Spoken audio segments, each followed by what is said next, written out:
This is my 2005 Forester XS. And this is my 2005 Subaru Forester XS.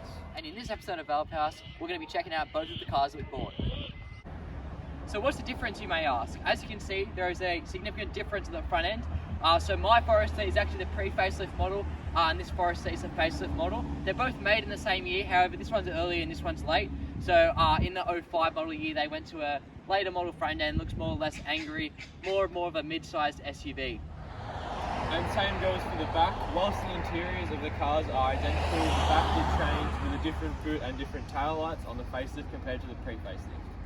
So this car, being a luxury, was spec'd with the full black leather interior. It's very nice, seats are super comfy. Obviously being a 2005, the interior is pretty basic, but it's more than comfortable enough, and for a daily, I like it. Mine is also a luxury, however it's fitted with the grey leather interior, and I also have an upgraded head unit, but as Will said, quite basic in here for a 2005 car, so yeah, it's a Forester. So along with just the body lifts as well, the engines are slightly different. They're both EJ25s, but the pre-facelift has an EJ25-1. This has an EJ25-3. The only difference is slightly different intake design system, and this has 9 more kilowatt and 3 more newton meters. So the difference, very small, but that's the difference. So I've had my Forester for a little bit longer than Will's had his, so I've had a bit more time to do a few more upgrades to mine. So as you can see, there's a few visual things I've done. All of them were either very cheap or free, so I'll give you a little bit of price list for those. Car, $1,200. Ching Chong tyres and XT wheels, $500. Wheel alignment, $75. $0. $0. $0. $90. Now mine is currently stock as a rock because I haven't even had it for a week yet, but it cost me $1,750, and I'm going to do extremely similar mods to what Archie's done to his Forester, seeing as they're both doing budget, beach and camping cars. So being that the cars were both very cheap, they both had their issues. So we both have done NGK iridium spark plugs and an oil change. I replaced my air filter and so did Will. And my spark plug, well, one of them is filled with oil. So my valve cover gaskets are leaking and the spark plug seals are also leaking into the well. Being a 4-speed auto, we both have Subi shutter. Will's is slightly worse than mine. On my car, it's far from issue free as well. As Archie said, just done basic servicing. Same auto shutter. It also has an issue of when it's cold, like the first start of the day, it does have a bit of a hard starting issue. I'm pretty sure it's sensor related, but still yet to diagnose what one that is.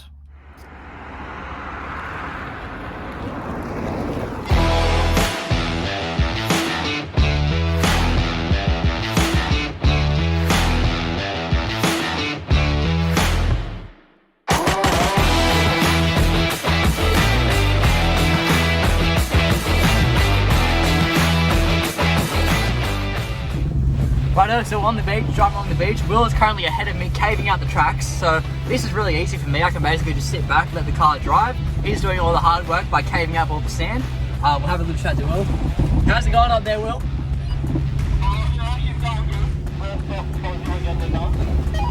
Looks like you're caving up the tracks up there for me. This is pretty easy for me, no scraping.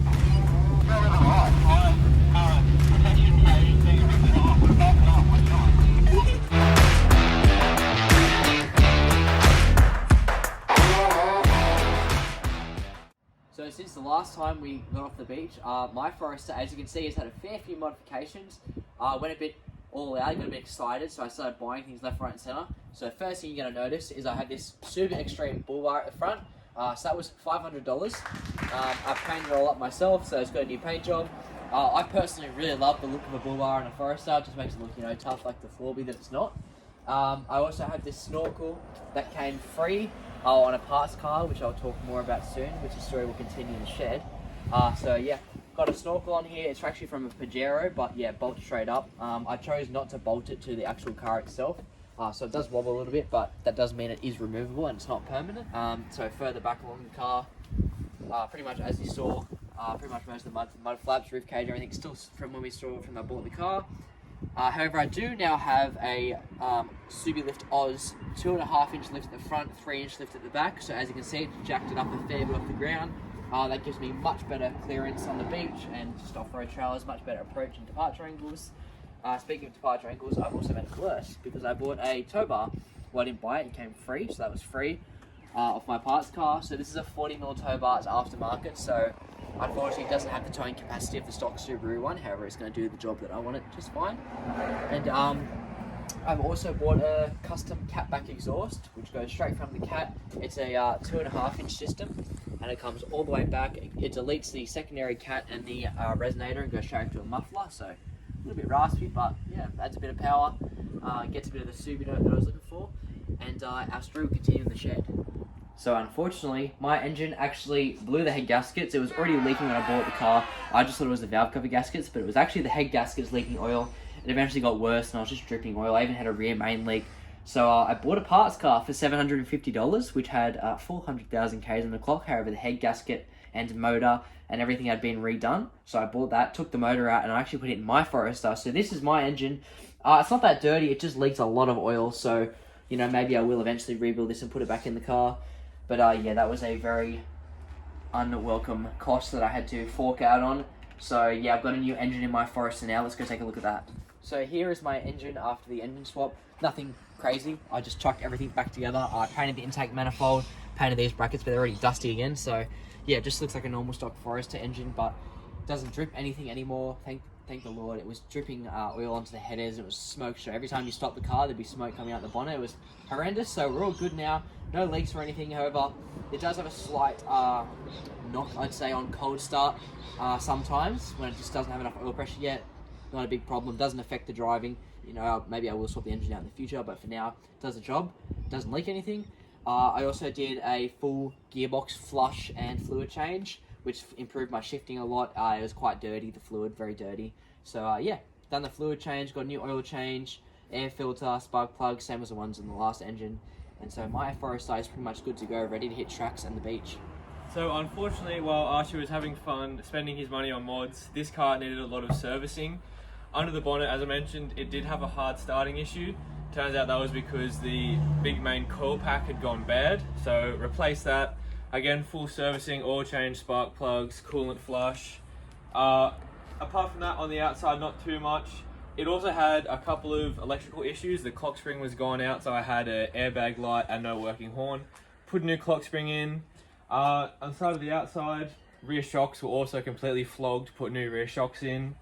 And again, in terms of, I guess you can kind of call them mods, similar to Archie, I've done roof cage, awning, mud flaps, and after the first beach expedition, I ripped off my splash tray, so I've just made a custom one on there just to mainly just protect my sump, just in case anything, big bumps or anything, stop rocks and stuff flicking up to it. But now this car is 100% mechanically sorted, no engine lights, no knocking or anything, so now the fun mods can start later on. And I also unfortunately had the typical Subaru Forester rear muffler squeal. It sounded terrible, so I've just found a $50 sports muffler. It doesn't make too much of a difference. It is nice to have a little bit of a tone rather than complete vacuum cleaner, but I'll show you what it sounds like.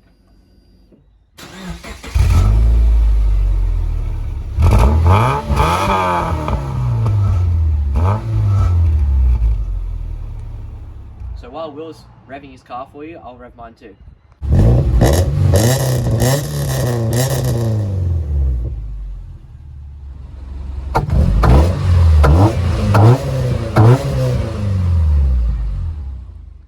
So that's going to wrap up part one of our $1,000 Forester builds.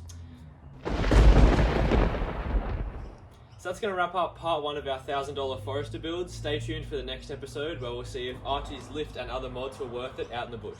Thank you for watching this episode of Valve House.